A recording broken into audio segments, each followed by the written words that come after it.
Honda's Lane Keeping Assist System, LKAS, is part of Honda Sensing, our intelligent suite of safety and driver assistive technologies. The Lane Keeping Assist system adjusts steering to help you keep centered in a detected lane. In addition, the Traffic Jam Assist feature extends these benefits to lower speeds and high-traffic situations.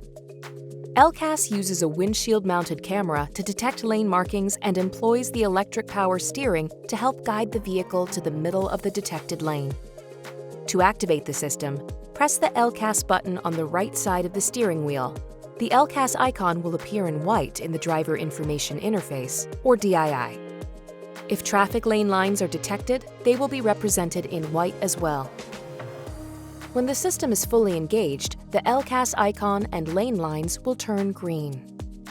Note that LKAS operation may be suspended when the system fails to detect lane lines, the steering wheel is turned quickly, you fail to steer the vehicle, driving through a sharp curve, exceeding 90 miles per hour. If these conditions cease to exist, the system will resume operation.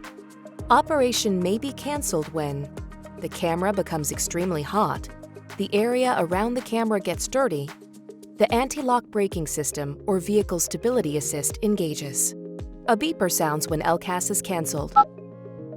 See your vehicle's owner's manual for more details, or go to owners.honda.com for a downloadable version.